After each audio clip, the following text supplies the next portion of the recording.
Welcome to the channel, viewers, ladies and gentlemen. Thanks for coming by. Dr. J.W. Morrison, theologist. And if you haven't heard of covert narcissism, this might help you. I've been around girls, women all my life. 59 now, just come out of another relationship where the script got flicked, and you have to be able to see it coming, which I did, and it can happen very, very fast. They'll come in hard and fast. The brighter the fire burns, the quicker it goes out. Come in hard and fast, doing all the right things. Everything was right. Everything was exceptional, to be honest. It lasted, 14 months.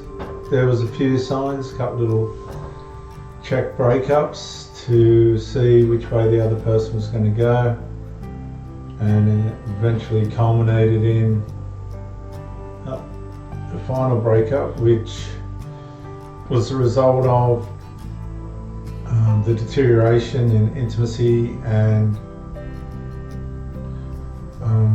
I would say self-awareness on the part of this person. She wasn't listening to the navigation throughout the relationship to make it better, whereas at the start it was all systems go. And what you've got to be careful of, the love bomb phase of these relationships, be the people genuinely wanting to be with you, and you have to acknowledge their effort at the time, and you pace with them. You pace with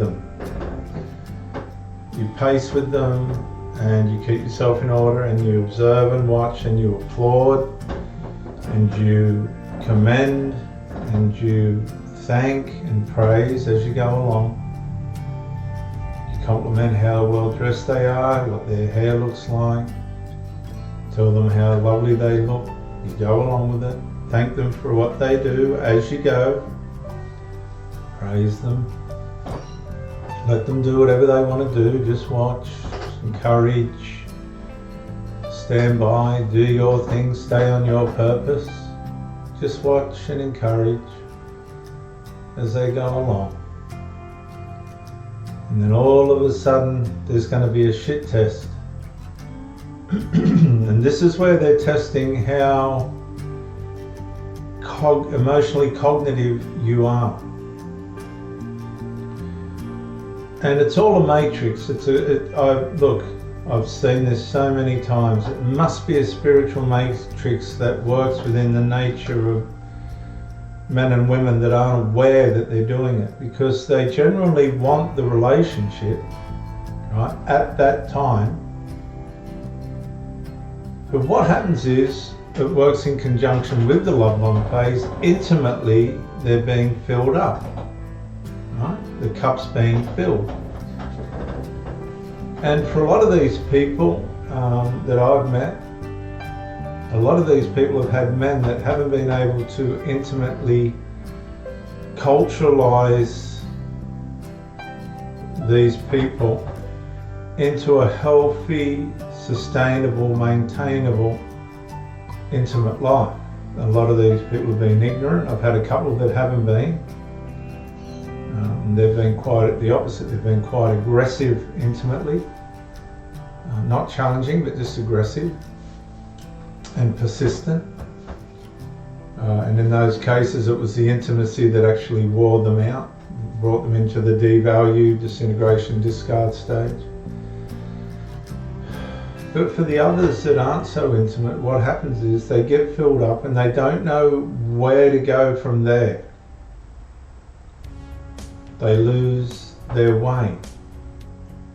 They've been attracted by the desire that's running in them for companionship and company. And if you provide that with common sense and decency and healthiness and praise, and correction and vice versa, then it will run a pretty safe course. But there's going to be a shit test, and that's going to be the way in which this nature, this narcissism within them measures what they're getting away with and what they're not. The last lady said to me, I just can't get away with anything, and I've gone, I don't know why, I'm not looking for anything, I'm just going along with the thing. She was so unnavigated.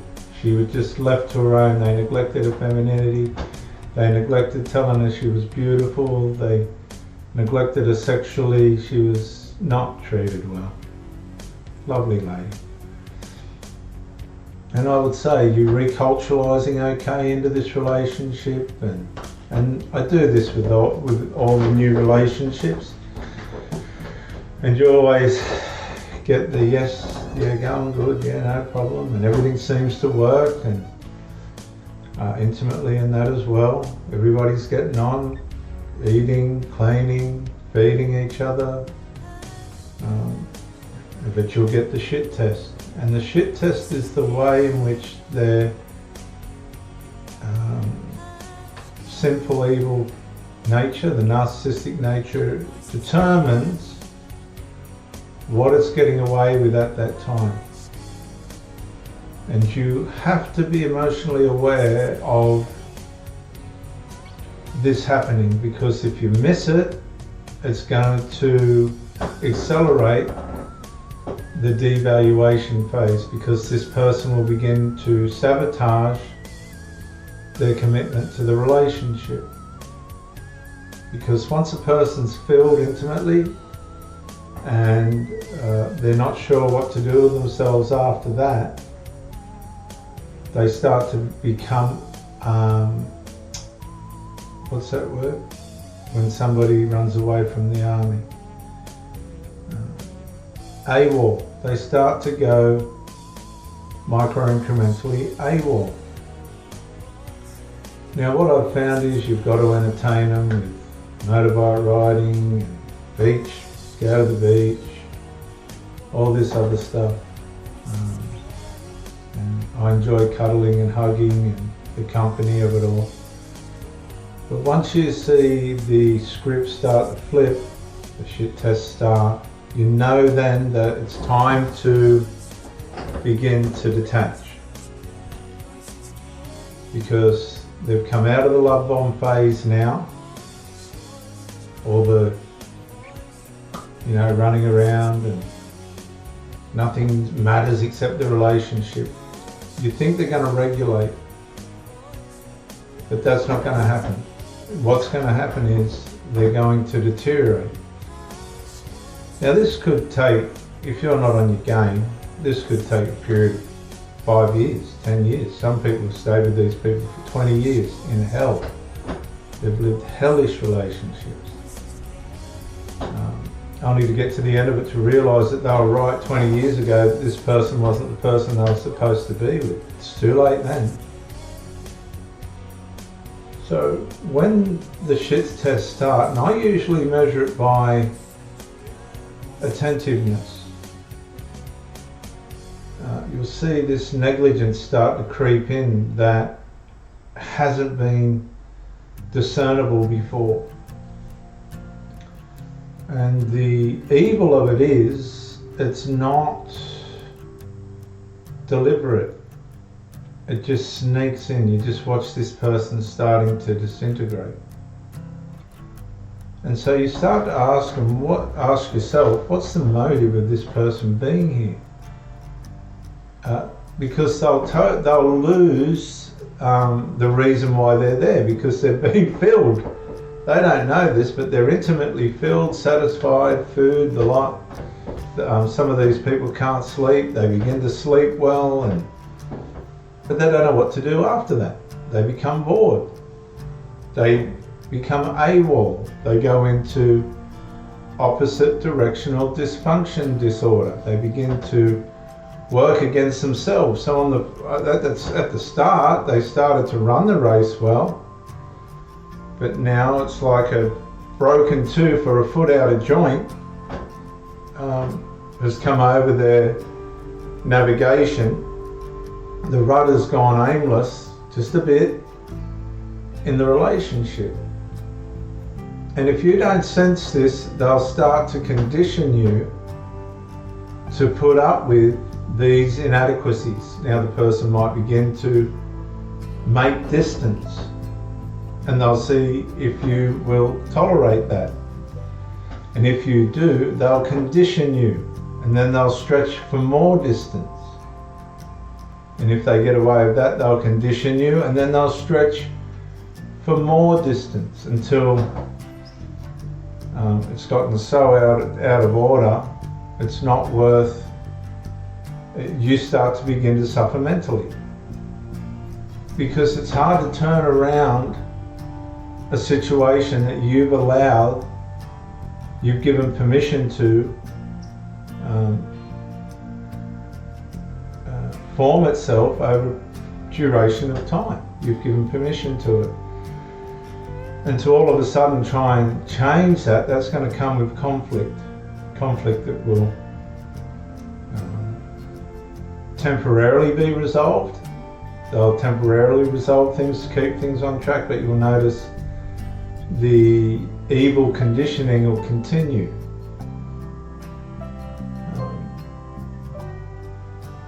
A lot of these people have been abused. I've noticed that a lot of these women have had men that just haven't navigated them properly. And you try and turn them around and help them and nurture them, and you become like a teacher, you become a therapist, you become an entertainment center, you become an escort, as it were. And I've had them talk about love. What is there love in this? Yet they won't tell you they love you. They won't until after you've discarded them. They've driven you to the point where they've been discarded, or caused a reverse discard, and then they'll contact you and say, look, I really loved you, but I've said I've loved you to them. I've stopped doing it now, but I've said I love you, only to be met with silence. Another thing I've seen, you've got the somatic ones that just gonna drain all the intimacy consistently out of you like a vampire. And then you've got the cold ones that aren't intimate, fairly touchy at all. And when you come out of the arena of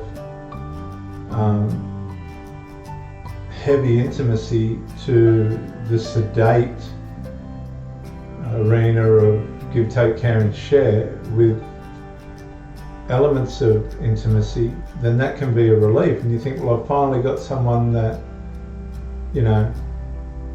I could really create a safe and sound life with. And then all of a sudden they go cold and there's no intimacy. Or they complain about it, or they're not fairly touchy without the sex.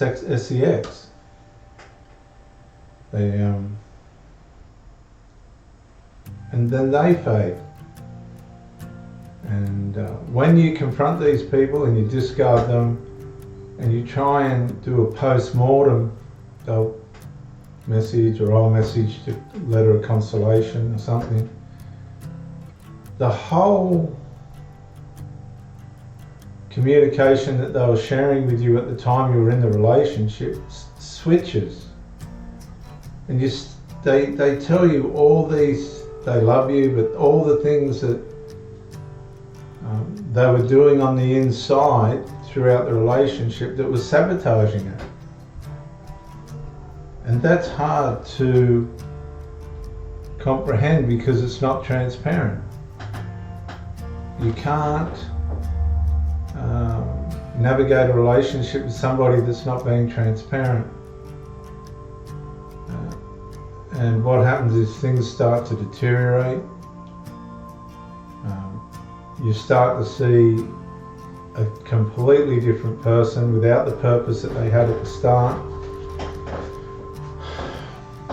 They might spend more time with their friends and come back with counsel from their friends, I've seen this, or counsel from their children, adult children, which is totally that far away from the relationship. You just wonder what's going on here. Then you start to see interferers on the peripheral. You begin to see the cracks appear in the person's devotion because they're getting counsel from people that are going to undermine the relationship anyway. They'll tell you that the friends perceive them in a completely different way to what you do. The friends in the positive and you in the negative. All you're trying to do is clean up the mess. And then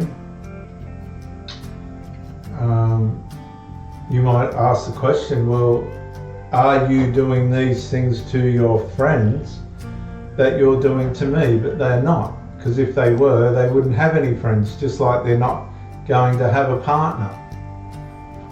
The friendships are different to the intimate relationship, in the sense that they're going to be utterly and completely different with the person that they're into the intimate relationship with. I would put my intimate relationship before my friends. I might get advice, but I'd be very careful how I take it, because I want the best interests of my relationship to come first.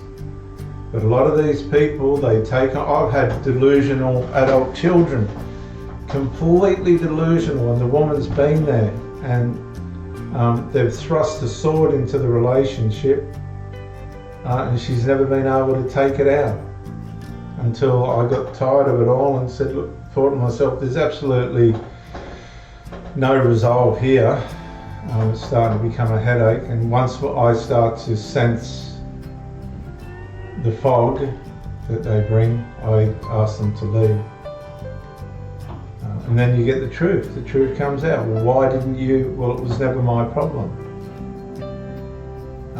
And this is where you've got to have the emotional awareness and be confident enough without deceiving yourself and being cruel to the other person to know that things are going wrong inside that person towards the relationship. They're devaluing the relationship. And as these moments of devaluation get bigger and longer and worse and cold, things get colder, or the sex gets ramped up, they're getting what they can before that inevitable discard, or they're getting colder before the discard.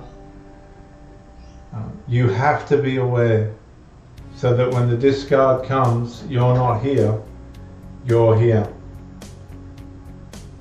And all you can do is say, I've learnt from that again. It happens over and over again. And you might do the post-mortem talks if the person's civil. Some of these people just disappear. It's all too much. They've been exposed. Or they're going to play the victim. The victim role's a big one. They'll run the smear campaign against you to justify where they've fallen short. A lot of people, these people that come for one form of supply or more, sex, services, maybe a place to stay. Some try and seek out a financial way of helping themselves through the relationship. When it comes to the discard point or the reverse discard point, you don't want to be enmeshed here, you want to be detached, so that when it falls over, you're going to be okay. Okay? You never lose the navigation of yourself for somebody else. And when you've done the post-mortem and you've discussed things and you find out things that, you know, they were supposed to be sharing with you but they haven't, then you realise that that person's gone.